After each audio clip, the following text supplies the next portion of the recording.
Welcome. And we will be returning to a new earth. And we have reached a passage titled, Not Minding What Happens.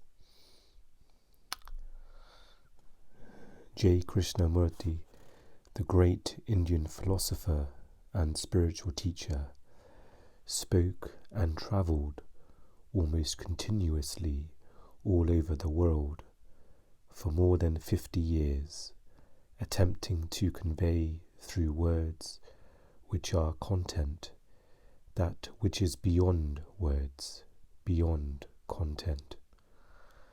At one of his talks in the later part of his life, he surprised his audience by asking, "Do you want to know my secret?" Everyone became very alert.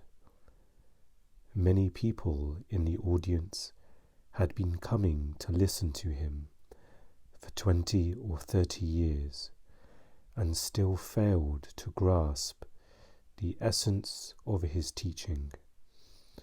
Finally, after all these years, the Master would give them the key to understanding. "This is my secret," he said. "I don't mind what happens." He did not elaborate, and so, I suspect, most of his audience were even more perplexed than before. The implications of this simple statement, however, are profound. When I don't mind what happens, what does that imply? It implies that internally I am in alignment with what happens. What happens, of course, refers to the suchness of this moment, which always already is as it is. It refers to content, the form that this moment, the only moment there ever is, takes. To be in alignment with what is means to be in a relationship of inner non-resistance with what happens. It means not to label it mentally as good or bad, but to let it be. Does this mean you can no longer take action to bring about change in your life? On the contrary, when the basis for your actions is inner alignment with the present moment, your actions become empowered by the intelligence of life itself. And the following passage, as we move along, is titled, "Is That So?"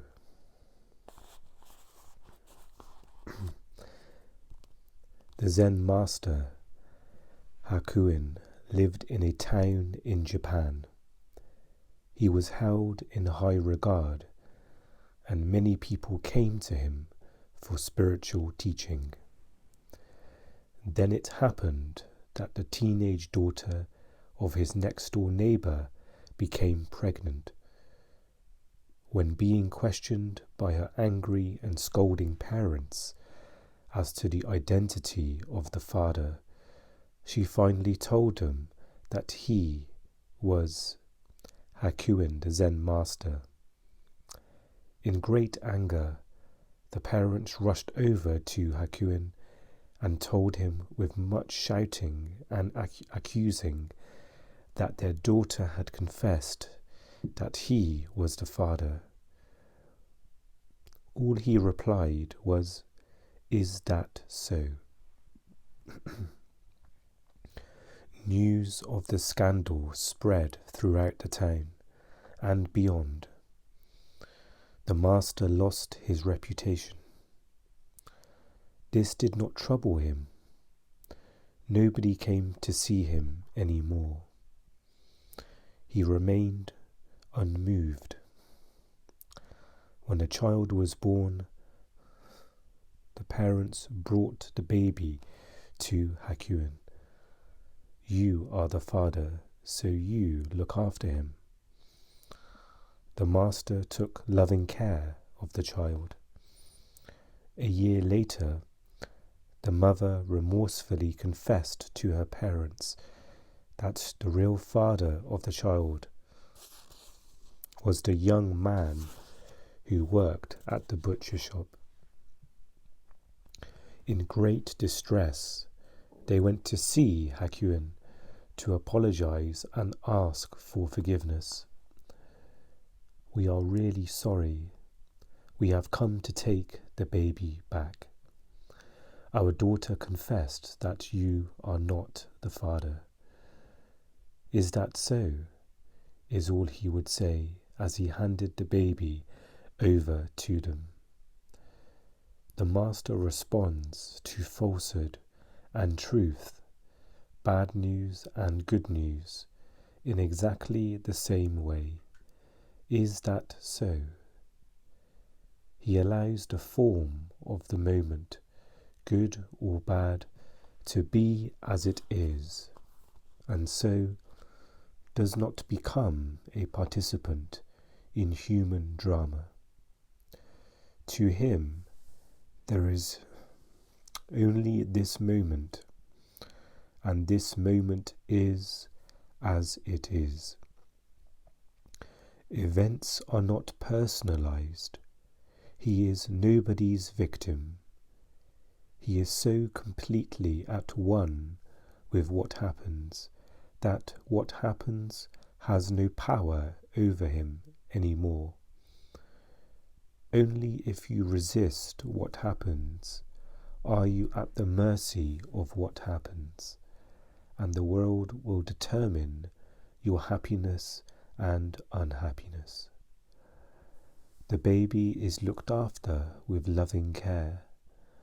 Bad turns into good through the power of non-resistance. Always responding to what the present moment requires, he lets go of the baby when it is time to do so.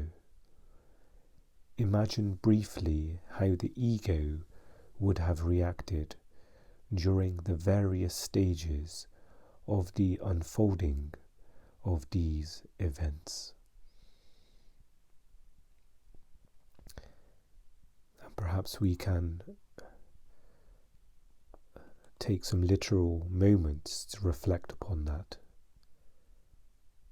to reflect upon the ego reacting.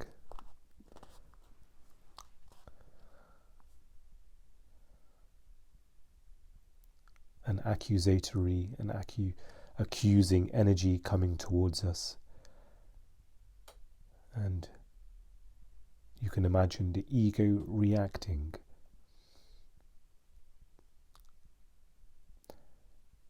Just from my experience, although there is spiritual present moment work being done, it's not at the point where reaction doesn't happen for me.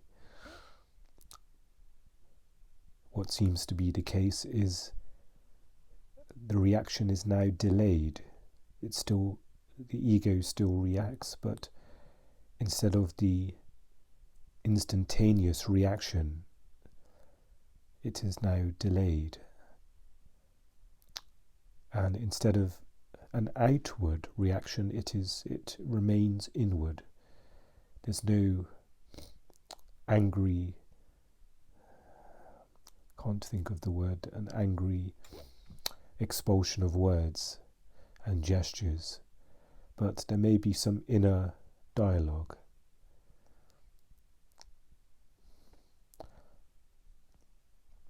And I can sense within myself that the line between reacting and non-reacting, it's extremely fine. That I can sense the urge to not react, but then eventually the ego has to say something. Even as a thought in the mind, it comes up here, and it's not a good or bad thing. As we continue the theme of what is being shared here, when we look at our own progress, it's neither good or bad. Sometimes we can categorize it as that. As yesterday, it was great. I was very present. I didn't react, and first thing this morning, I shouted at somebody, and so on, and so again, we can apply this to every area across the board.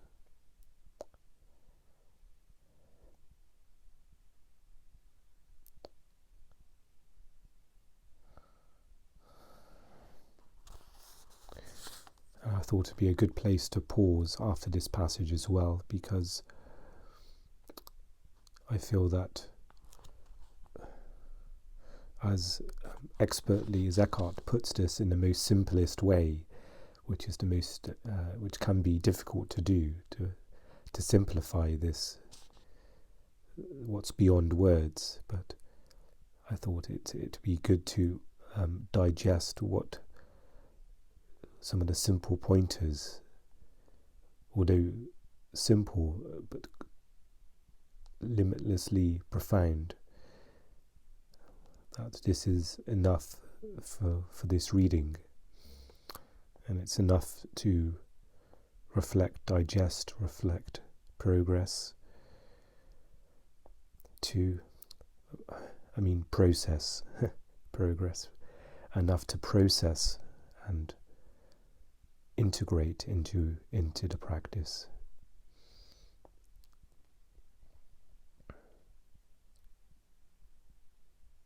So the idea of I don't mind what happens.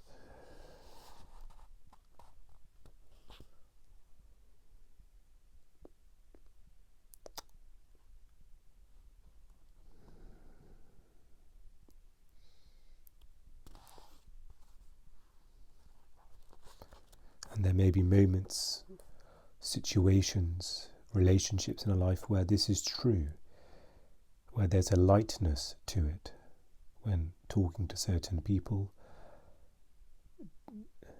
the approach, the following the pointer of I don't mind what happens is very easy to do.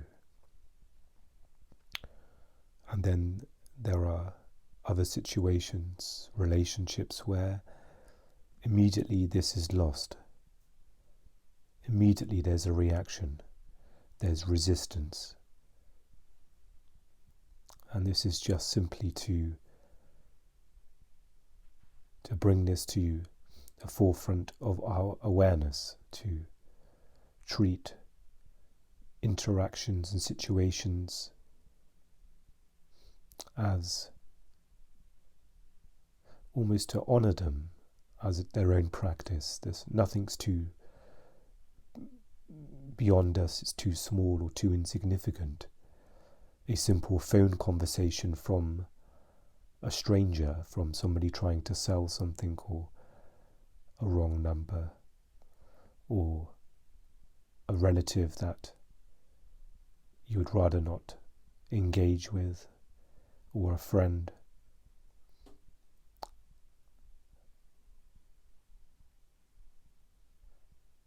Or the opposite, someone where they could do anything and it's okay. There is, and perhaps you can notice the quality of your awareness during those two, the contrasting events.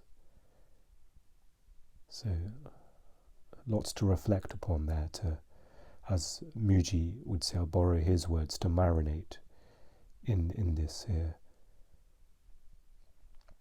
Because each situation shows you something, whether it's a situation where you don't mind what happens, you are aligned, or a situation where this is not the case, where there is resistance.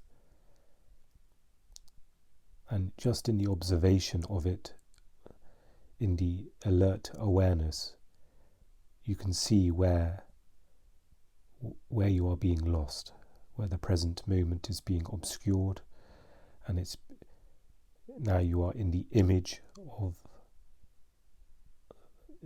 looking through an image, a history of someone's personality, and reacting to a past event or situation. And it will be very clear, the freshness, the clarity will immediately be covered, and sometimes it's as clear as if right now it was daylight and suddenly it became pitch black. It'd be quite easy to notice that, and as the practice continues, this will be the case. Immediately you would realize, oh, I've lost it. And in the recognition of losing it, it is found again.